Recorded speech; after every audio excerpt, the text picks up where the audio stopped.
Ladies and gentlemen, today we're talking about spousal benefits and survivor benefits on your Social Security, which are two ways that your spouse can actually get money based on your career as a federal employee, or you can get money based on your spouses, right? Depending on their career, not just as a federal employee. There's lots of ways to get money from Social Security based on what your spouse did, even an ex-spouse potentially. We're going to dive into all these things today.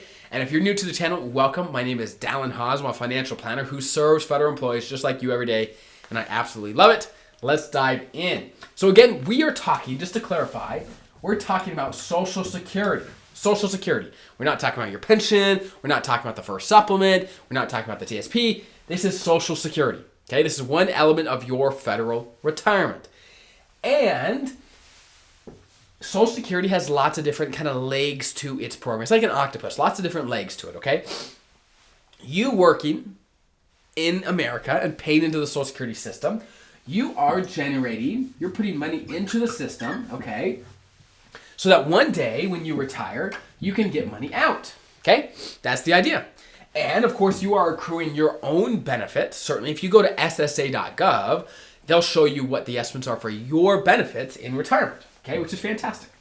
But Social Security has some other programs built in where, let's start with spousal benefits. Let's talk about this one for now.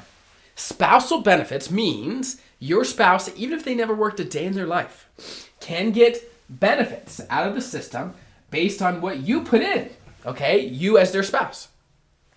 So let's talk about spousal. Let's do an example. Let's say you are the higher earner, and let's say your full retirement age benefit is $3,000. Now, if you don't know what your full retirement age is, it's between 66 and 67 for most of you, and it's based on your birthday. If you just Google full retirement age chart, you'll find a chart with the birthdays and what it is. But for most of you, it's between 67 or 66 and 67. So let's say you're the higher earner, and your full retirement age benefit is $3,000. Okay, and let's say your spouse didn't work much, and their benefit is, let's say, $700, okay? So your spouse, under spousal benefits, can get up to $1,500 per month. Half of yours, they can get up to $1,500 from yours. So they wouldn't receive their own, they would get $1,500 from you, okay? So together, you guys can get a total of $4,500, right? $3,000 on yours, $1,500 is what your spouse is getting based on yours, for a total of $4,500 when you're both alive. Okay, we like that so far, right? Again, spousal benefits, a good way to differentiate these two is spousal is when you're both alive. Survivor benefits is if one of you has passed away. Okay, so we're talking about spousal for now, when you're both alive. Now, let's look at a different scenario.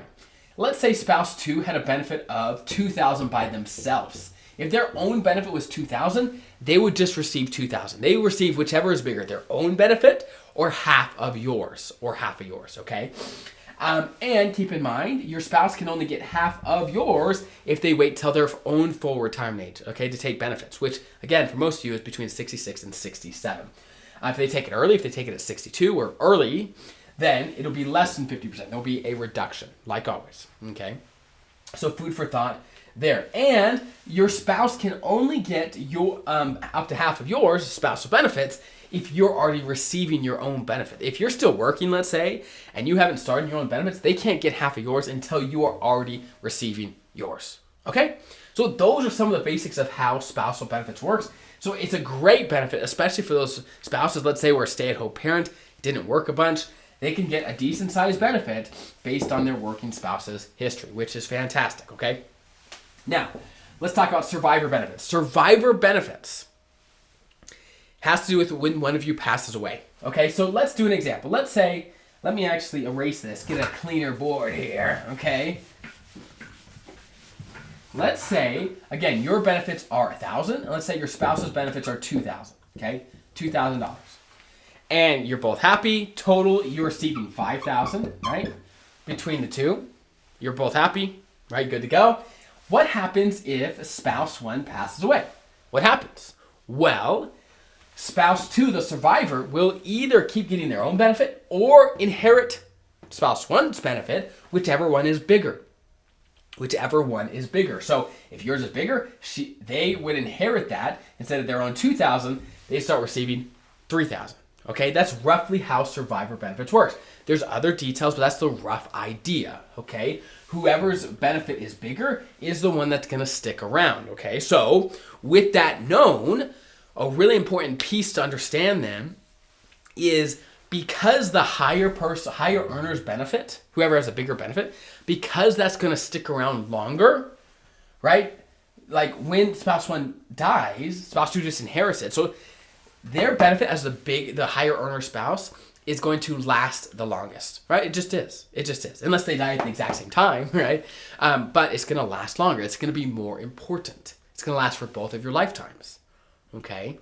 So when the higher earner turns on their benefit, matters. Because let's say spouse one, instead of waiting until 67, they took it at 62.